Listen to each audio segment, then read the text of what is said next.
सभी बच्चों को एक बार फिर मेरा बहुत बहुत प्यार। बच्चों, आज की इस वीडियो क्लास में आपका स्वागत है।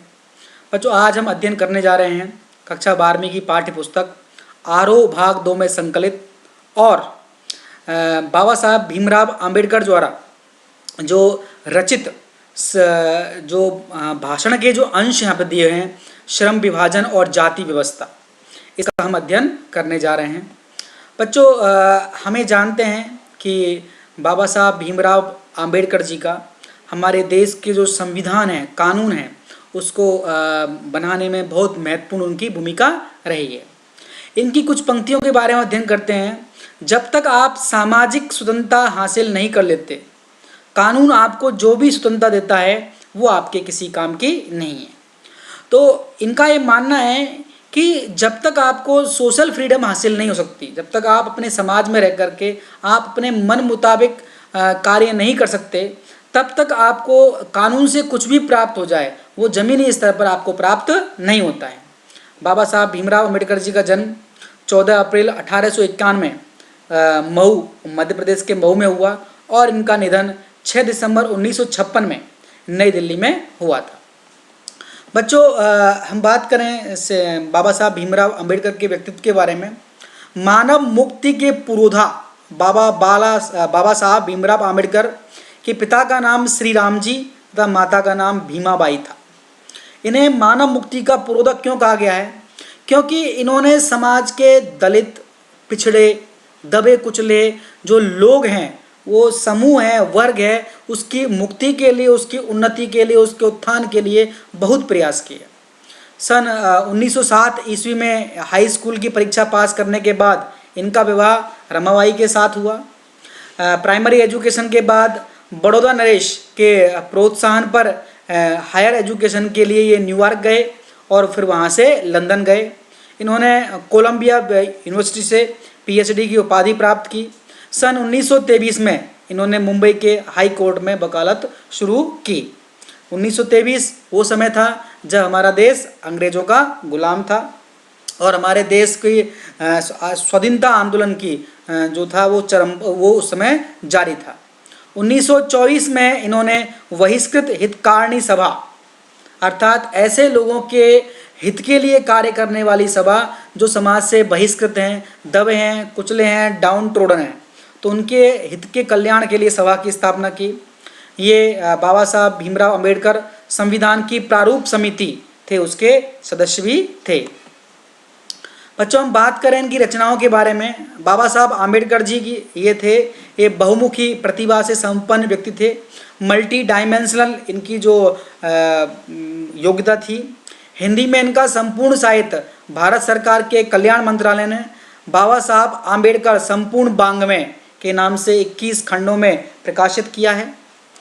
अगर इनकी पुस्तक और भाषणों की बात करें, the caste in India, their mechanism, genesis and development, the untouchables, who are the Shudras, Buddha and his Dhamma, thoughts on linguistic states, the problem of the rupee, the evolution of provincial finance in British India, the rise and fall of the Hindu women, annihilation of cast.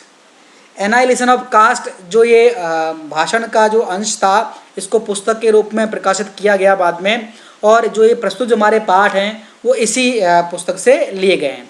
Labour and parliamentary democracy, Buddhism and communism, और इन्होंने मूक नायक, बहिष्कृत भारत और जनता, ये magazines थी, इनका भी इन्होंने संपादन का कार्य किया है।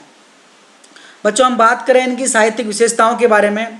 बाबा साहब आधुनिक भारतीय के जो चिंतक थे, तो जो थिंकर्स थे, जो भारत की सामाजिक व्यवस्था और जो भारत की जो अवस्था उस पर सोचने का कार्य करते थे। इन्होंने संस्कृत के धार्मिक, पौराणिक और वैदिक साहित्य का अध्ययन किया। ऐतिहासिक और सामाजिक क्षेत्र में अनेक इन्होंने ओरिजिनल स्थापनाएं प्रस्तुत की, मौलिक। ये इतिहास की मीमांसा करने वाले, विधिवेत्ता, कानून के जानकार, अर्थशास्त्री, समाजशास्त्री, शिक्षाविद तथा धर्म दर्शन के व्याख्याता बनकर उभरे। तभी इनको बहुमुखी प्रतिभा का धनी कहा गया है। स्वदेश में कुछ समय इन्होंने वकालत भी की। इन्होंने अछूतों, अनटचेबल्स, स्त्रियों, मजदूरों को मानवीय अधिकार और सम्मान दिलाने के लिए अथक संघर्ष किया, बहुत संघर्ष किया इन्होंने। तभी इन्हें मानव मुक्ति का पुरोधा कहा गया है।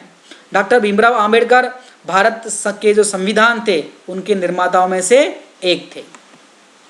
उन्होंने जीवन भर दलितों की मुक्ति व सामाजिक समता के लिए संघर्ष किया।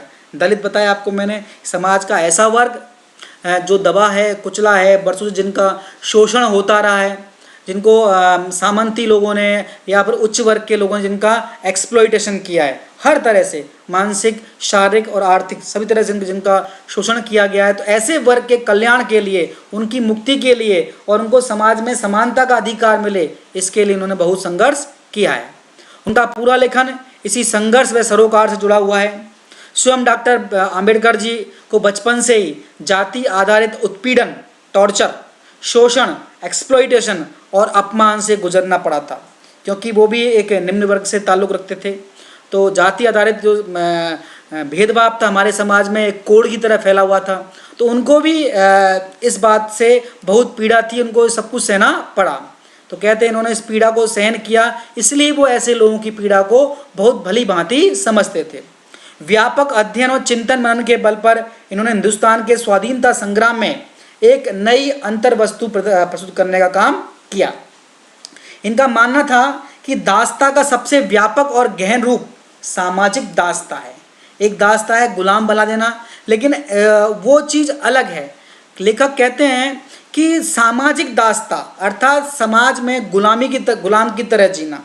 अर्थात इसका मतलब क्या है कि यदि आपको समाज में रहकर आपको अगर मन मर्जी के मुताबिक कार्य करने को नहीं मिले, आपको व्यवस्था बस कोई कार्य करना पड़े, तो उसे हम सामाजिक दास्ता कहते हैं।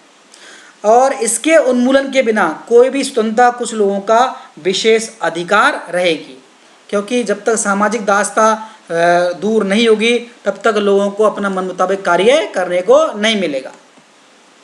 बच्चों, हम बात करें इस पाठ के बारे में।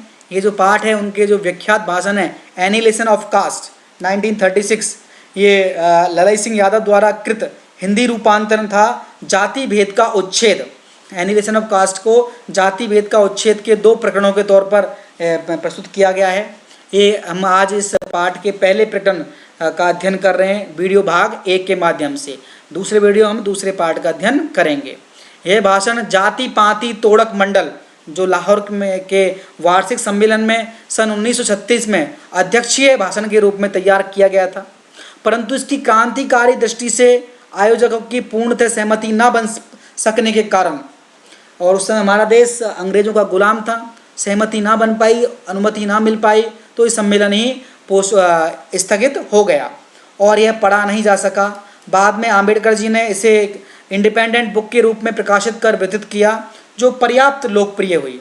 उनके अनुसार समानता, स्वतंत्रता और बंधुता ये 3 तत्व आदर्श समाज में अनिवार्यतः होने चाहिए।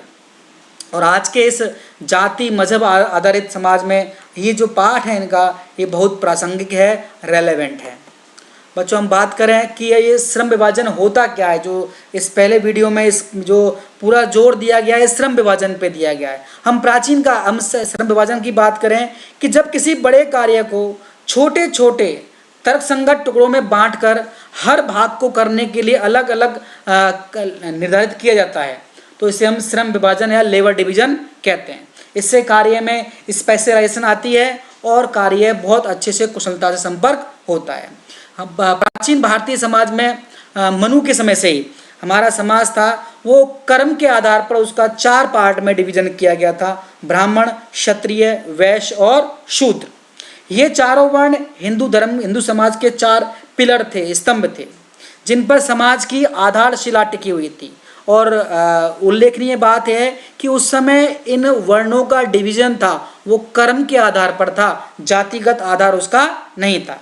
जो पूजा पाठ ज्ञान की बात करते थे वो ब्राह्मण थे, जो व्यापार का कार्य करते थे वो वैश्य थे, जो रक्षा करने का कार्य करते थे वो क्षत्रिय थे, और जो इन तीनों वर्गों की सेवा कार्य करते थे वो शूद्र कहलाते थे।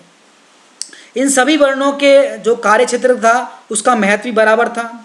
सभी का लक्ष्य समाज का कल्याण, उसकी सेवा करना और एक दूसरे के ऊपर डिपेंडेंट होना था। जो संस्कारहीन थे लोग उन्हें ही शूद्र की श्रेणी में रखा गया। जिनको और किसी बात का ज्ञान नहीं था उनको शूद्र की श्रेणी में सेवा कार्य के लिए रखा गया था। सभी शूद्र अपने पुरुषार्थ से ज्ञान प्राप्त करके अपने कर्मों से ये उच्चतर वर्णों में प्रवेश पा सकते थे। अर्थात शूद्र अगर क्षत्रिय कार्य कर रहा था वो क्षत्रिय बन सकता था और ज्ञान प्राप्त करके वो ब्राह्मण भी बन सकता था। हिंदू ग्रंथों में कई प्रमाण ऐसे भी हैं जब जन्मजात व्यवसायों को छोड़कर कईयों ने दूसरे व्यवसायों में श्रेष्ठता और सफलता प्राप्त की। जैसे ऋषि विश्वामित्र थे, वो वाल्मीकि थे, किंतु जो भगवान वाल्मीकि हैं वो शूद्र थे, लेकिन आज वो महर्षि के नाम से प्रसिद्ध हैं। जो विश्वामित्र थे वो क्षत्रिय थे, लेकिन उन्हें भी आज लोग महर्षि के नाम से और उनके जो ज्ञान के लिए वो पूजते हैं। बच्चों हम बात करें, ये हम जो पहले 4 व्यवस्था थी, ब्राह्मण, क्षत्रिय और वैश्य और शूद्र। ये क्षत्रिय है, ये ब्राह्मण है, ये वैश्य और ये शूद्र है। यहाँ ये बड़ी इंपॉर्टेंट स्लाइड है कि मैं कर्म का ज्ञानी हूँ लेकिन वर्ण से ब्राह्मण हूँ। तो यहाँ कर्म और वर्ण दोनों अलग अलग चीज़ें हुआ करती थी। हम बात करें महर्षि विश्वामित्र जी की, जन्म से क्षत्रिय थे लेकिन बाद में महर्षि के रूप में विख्यात हुए। भगवान परशुराम ये ब्राह्मण थे लेकिन उन्होंने क्षत्रिय का कार्य भी किया और ये अपनी वीरता के कारण प्रसिद्ध हुए। भगवान वाल्मीकि शूद्र थे लेकिन अपनी योग्यता के कारण एक बहुत बड़े महर्षि के रूप में विख्यात हुए। तो हिंदू समाज में ऐसे भी उदाहरण को मिलेंगे जब लोगों ने कर्मों की वजह से उच्च जाति में जन्मे लोगों को घृणा से देखा और निम्न जाति में जन्मे लोगों को श्रद्धा और जो समर्पण की भावना से उनको देखा। रावण जन्म से ब्राह्मण था लेकिन क्षत्रिय राम की तुलना में उसे एक दुष्ट के रूप में जाना जाता है। इसी तरह लेकिन अब देखा जाए तो मनु महाराज ने जो वर्ण विभाजन किया था, उस वर्ण व्यवस्था में वर्ण बदलने का विधान था। जैसे ब्राह्मणों को शास्त्र के बदले शस्त्र उठाना उचित था, इसी प्रकार क्षत्रियों को ब्राह्मणों का वध करना भी वो उचित माना जाता था। तो ये जो पूरी व्यवस्था थी वो ये कर्म आधारित थी, लेकिन धीरे धीरे क्या हुआ, जो कर्म आधारित व्यवस्था है जाति आधारित व्यवस्था में परिवर्तित हो गई। ये सबसे बड़ा इसका जो दोष इस व्यवस्था का रहा। वैज्ञानिक मानते हैं कि जन्मजात लोगों में जेनेटिक असमानताएं होती हैं। सभी मानव एक समान नहीं होते हैं। साधारणतः जो फल जिस पेड़ पर लगता है उसी के नाम से पहचाना जाता है, उसके बाद उसमें गुण दिखते हैं। इसी प्रकार कोई व्यक्ति उच्च कुल में जन्म ले रहा है, उच्च वर्ग का हो गया, लेकिन उसमें गुण तो बाद में दिखाई देंगे। जैसे कहने मात्र के लिए कबूतर और बाज पक्षियों की श्रेणी में आते हैं। शेर और बैल दोनों के 4 पैर होते हैं, लेकिन कबूतर के अंडों से बाज पैदा नहीं होते। इसी तरह यदि शेर के शावकों को बचपन से ही गाय का दूध पिला करके घरेलू पशुओं के साथ पाला जाए तो भी बड़े होने पर उन्हें हल या बैलगाड़ी में नहीं जोता जा सकता। इसी प्रकार देखा जाए तो हर मानव में जैवीय असमानताएं और जैवीय जो असमानताएं वो होती हैं। तो ये जो वर्ण व्यवस्था है जाति आधारित व्यवस्था बनी है, ये इस बात से लेखक बहुत उनको आपत्ति है और बहुत सही भी है कि व्यक्ति को जन्म के आधार पर ही उसके लिए कार्य फिक्स कर दिए जाते हैं, जो कि उचित नहीं है। बच्चों हम पाठ पढ़ना स्टार्ट करते हैं। इस पाठ के बारे में अध्ययन करते हैं कि लेखक कहता है कि आज के युग में भी जो जातिवाद के पोषक हैं, जातिवाद की वकालत करने वाले लोग हैं, वो उनकी कमी नहीं है। पढ़े लिखे लोग हैं वो भी जातिवाद के पोषक हैं। समर्थक कहते हैं कि आधुनिक सभ्य समाज कार्य कुशलता के लिए श्रम विभाजन आवश्यक मानता है। बिल्कुल सही है कि अगर कार्य में कुशलता लानी है तो श्रम का विभाजन होना अति आवश्यक है। लेकिन इसमें आपत्ति वाली बात क्या है कि ये जो श्रम विभाजन है जाति प्रथा पर आधारित है और इससे क्या हो रहा है, श्रम विभाजन है वो श्रमिक विभाजन में बदल जा रहा है। श्रम का विभाजन होना उचित है लेकिन श्रमिक विभाजन अनुचित है। श्रम विभाजन सभ्य समाज की आवश्यकता हो सकती है, परंतु श्रमिकों का विभिन्न वर्गों में अस्वाभाविक विभाजन नहीं करती। इसको नहीं करना चाहिए। भारत की जाति प्रथा श्रमिकों के अस्वाभाविक विभाजन के साथ साथ विभाजित वर्गों को एक दूसरे की अपेक्षा ऊंच नीच भी करार देती है। जो श्रम है, कुछ श्रम उच्च वर्ग के लिए मान लिए गए हैं, कुछ निम्न वर्ग के लिए मान लिए गए। तो जो कार्य कोई बुरा या अच्छा नहीं होता। जो ये भारत में जो चली आ रही जो श्रम विभाजन की व्यवस्था है जो पहले कर्म आधारित थी बाद में जाति आधारित हो गई। इससे जो ये श्रम विभाजन के साथ श्रमिकों की में विभाजन कर रही है, ये उचित बात नहीं है। वो कहते हैं जाति प्रथा को यदि श्रम विभाजन मान लिया जाए तो यह भी मानव रुचि पर आधारित नहीं है, क्योंकि कई बार जो जिनको जाति के आधार पर जो कार्य करने को मिलता है वो उनकी रुचि पर आधारित नहीं होता। और ये फिर अगर जाति का अगर ये विभाजन रुचि पर आधारित नहीं है तो ये उचित भी नहीं है। सक्षम समाज को चाहिए कि वह लोगों को अपनी रुचि का पेशा करने के लिए सक्षम बनाए, उनमें ये योग्यता विकसित करे, उनमें ये काबिलियत उत्पन्न करे कि अपनी रुचि के अनुसार वो कार्य कर सके। तो जो अगर वो रुचि के अनुसार कार्य करेंगे तो वो कार्य उनको आनंद भी देगा। जाति प्रथा सिद्धांत में यह दोष है कि इसमें मनुष्य का पेशा उसके प्रशिक्षण या उसकी निजी क्षमता के आधार पर ना होकर उसके माता पिता के सामाजिक स्तर से गर्भ के निर्धारण के समय ही कर दिया जाता है। राजा का बेटा राजे बनेगा, भिखारी का बेटा भिखारी ही काम करेगा, शूद्र का बेटा शूद्र ही करेगा। क्यों करेगा? अगर उसमें योग्यता है, अगर उसकी रुचि है तो वो अन्य कार्य भी कर सकता है। तो ये जो प्रथा चली आ रही है ये बहुत अनुचित है, समाज के लिए कोढ़ की बीमारी के समान है। जाति प्रथा मनुष्य को जीवन भर के लिए एक पेशे में बांध देती है, एक प्रोफेशन बांध दिया उसके लिए कि आप यही कार्य करना है। कई बार पेशा सूटेबल नहीं होता अथवा अधिक मात्रा में नहीं है रोजगार उस पेशे के अंतर्गत, तो व्यक्ति को भूख मरना पड़ सकता है। आपने देखा कि हमने पहले पढ़ा कि लाख की चूड़ियाँ पाठ पढ़ा था हमने कक्षा 8वीं में, कि जब लोगों ने लाख की चूड़ियाँ पहनना बंद कर दिया तो क्योंकि लोगों को कांच की चूड़ियाँ पसंद आने लगी थी, तो लाख की चूड़ियों को काम करने वाले लोग हैं वो बेरोजगार हो गए थे। आधुनिक समय में देखा जाए तो उद्योग धंधों की जो बड़ी बड़ी इंडस्ट्री है, इनकी जो प्रोसेस में और इनकी टेक्नोलॉजी में चेंजेस आ रहे हैं, तो इससे क्या है लोगों को पेशा बदलने की आवश्यकता हो जाती है। और अगर पेशा नहीं बदल रहे हैं तो भूखों मरने की नौबत आ जाती है। लेकिन हिंदू धर्म में पैतृक पेशे के अलावा पेशा बदलने की अनुमति ना होने के कारण कई बार बेरोजगारी की समस्या उभर कर आ जाती है। हिंदू धर्म में आज भी पिता के व्यवसाय को ही बेटे को आगे बढ़ाना पड़ता है, तो इसमें उस व्यक्ति को पेशा बदलने की अनुमति भी होनी चाहिए।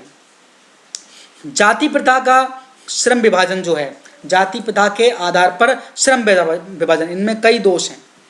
सबसे बड़ा दोष कि ये मनुष्य की इच्छा पर निर्भर नहीं रहता है। दूसरा दोष कि मनुष्य की व्यक्तिगत रुचि और भावना का इसमें कोई स्थान नहीं होता, उसे यह कार्य व्यवस्थावश करना पड़ता है। पूर्व लेख ही इसका आधार है, जो उसकी तकदीर में लिख दिए हैं। जिस खानदान में जिस परिवार में जन्म ले लिया उसको, और वो परिवार जिस कार्य को कर रहा है उसको वही कार्य करना पड़ता है।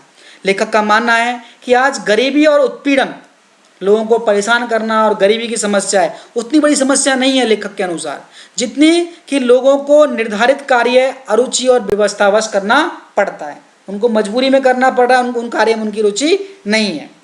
किसी पेंटर का बच्चा मजबूरी में पेंटिंग काम कर रहा है, जबकि उसकी रुचि साहित्य को पढ़ने में, लेकिन उसे करना पड़ता है क्योंकि उसकी मजबूरी है, उसकी व्यवस्था है। अतः उस कार्य में टालूपन आ जाता है। जब कोई कार्य उसमें जिस कार्य करने में हमको रुचि ना हो तो उस कार्य को हम टालूपन बस फॉर्मेलिटी के अंदाज में करते हैं, तो उसमें गुणवत्ता भी नहीं आती है और उसमें लोगों को जो कुशलता प्राप्त भी नहीं होती, एक्सपोनेंट नहीं बन पाते वो लोग। अतः आर्थिक पहलू से भी जाति प्रथा हानिकारक है, क्योंकि जाति प्रथा समाज में ऐसे श्रमिक का निर्माण कर रही है जो उस कार्य में कुशल नहीं है, जो कार्य को टालू अंदाज में कर रहे हैं। तो इससे जो समाज का आर्थिक नुकसान भी हो रहा है, क्योंकि यह मनुष्य की स्वाभाविक प्रेरणा, रुचि और आत्मशक्ति को दबाकर उन्हें स्वाभाविक नियमों में जकड़कर निष्क्रिय बना देती है। अंततः वह व्यक्ति उस कार्य को अरुचिकर करते करते वो इनएक्टिव हो जाता है और उस कार्य को एक मैकेनिकल अंदाज में बस करना है इसलिए करने लगता है, तो उस कार्य में उसकी गुणवत्ता नहीं आती है। बच्चों, हम बात करें इस जो भाषण के जो हमने आज पहला जो इसका अध्याय पढ़ा है इसके बारे में, इसमें से कुछ प्रश्न बनते हैं। जैसे जाति प्रथा किसका पूर्व निर्धारण करती है? जाति प्रथा किसी व्यक्ति के पेशे का, उसके व्यवसाय का ही जन्म के समय से पूर्व ही, जब बच्चा गर्भ में आता है माँ के में, तभी उसका निर्धारण कर देती है। और उसका दुष्परिणाम क्या होता है कि उस व्यक्ति को जो बाद में गर्भ के धारण के उपरांत जब वो दुनिया में आता है तो उसे व्यवस्थावश चाहे उस कार्य को करने की उसमें रुचि है या नहीं है, उसे वो कार्य करना पड़ता है। आधुनिक युग में पेशा बदलने की जरूरत क्यों पड़ती है? आधुनिक युग में पेशा बदलने की जरूरत क्यों पड़ रही है? कई बार जो पेशे में रोजगार पर्याप्त मात्रा में उपलब्ध नहीं है, एक बात। दूसरी बात है जो बड़े बड़े उद्योग, जो इंडस्ट्रियलिस्ट जो धंधे हैं, उनका जो पैटर्न है, प्रोसेस है, वो बदल रहा है। टेक्नोलॉजी चेंज हो रही है, तो लोगों को अपना जो धंधा है वो बदलने की आवश्यकता पड़ जाती है। पेशा बदलने की स्वतंत्रता ना होने से क्या परिणाम होता है? अगर हमको इस पेशे बदलने की आज़ादी नहीं है तो हमें कार्य व्यवस्था बस मजबूरी बस करना पड़ता है, और हम उस कार्य को टालू अंदाज में करते हैं, तो उस कार्य में ना तो गुणवत्ता आ जाती है, आ पाती है, ना ही वह व्यक्ति उस कार्य में कुशलता प्राप्त कर पाता है। इससे समाज का आर्थिक रूप से भी नुकसान होता है। हिंदू धर्म की क्या स्थिति है? हिंदू धर्म में आज भी पैतृक व्यवसाय के अतिरिक्त अपने बच्चों को दूसरा कार्य करने की आज़ादी नहीं दी जाती है। जाति प्रथा को श्रम विभाजन का ही एक रूप न मानने के पीछे आम्बेडकर के क्या तर्क हैं? वो ये तर्क देते हैं कि जाति प्रथा श्रम विभाजन का आधार नहीं होना चाहिए।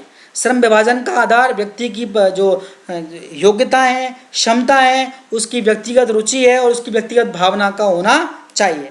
क्योंकि जो उसे जाति आधारित जो श्रम विभाजन मिलता है उसमें जरूरी नहीं है कि वह व्यक्ति उस कार्य को करने में योग्य हो या उसकी रुचि हो। अगर व्यक्ति योग्य नहीं है तो उस कार्य में कुशलता नहीं आ सकती है। जाति प्रथा भारतीय समाज में बेरोजगारी व भुखमरी का भी एक कारण कैसे बनती जा रही है? कैसे बनती जा रही है बेरोजगारी की? जाति प्रथा के कारण व्यक्ति को वो कार्य करना पड़ रहा है जिस कार्य में रुचि नहीं है, और उसने वही कार्य सीखा है। अब इसके बाद अवस्था ऐसी जाती है कि कई बार उस पर्टिकुलर कार्य में पर्याप्त रोजगार उपलब्ध नहीं होता, उसको इतना मुनाफा नहीं होता, उसको काम धंधा नहीं मिलता, तो वो बेरोजगार हो जाता है। कई बार उद्योग धंधों की जो प्रक्रिया और टेक्नोलॉजी में परिवर्तन आता है, इसके कारण उसको धंधा बदलने के लिए मजबूर होना पड़ता है। लेकिन वो धंधा बदलने के लिए उसको उतना ज्ञान प्राप्त नहीं है, तो वो भूखों मरने की नौबत उसकी आ जाती है। क्या यह स्थिति आज भी है? हाँ, देखा जाए तो आज भी इस प्रकार कई बार हमको ऐसी स्थिति का सामना करना पड़ता है। आज भी आपने देखा होगा जब कंपनियां जब किसी कार्य को करने के लिए टेक्नोलॉजी में चेंजेस लाती हैं, तो उस टेक्नोलॉजी में चेंजेस के कारण कई लोगों को बेरोजगार भी होना पड़ता है। बच्चों, उम्मीद है कि आपको जो मैंने इस वीडियो के माध्यम से आपको जो श्रम विभाजन और जाति प्रथा पर जो ये पहला जो इसका वीडियो था, इसका अध्ययन हमने किया है, इस वीडियो के माध्यम से आपको इस पूरा अध्याय समझ में आया होगा। इसके संबंधित प्रश्नों को भी आपने समझा होगा। आपको ये वीडियो कैसा लगा इसके बारे में मुझे कमेंट बॉक्स में लिख करके ज़रूर बताइएगा। बच्चों, आपको इस वीडियो को देखने के लिए बहुत बहुत धन्यवाद, बहुत बहुत आभार।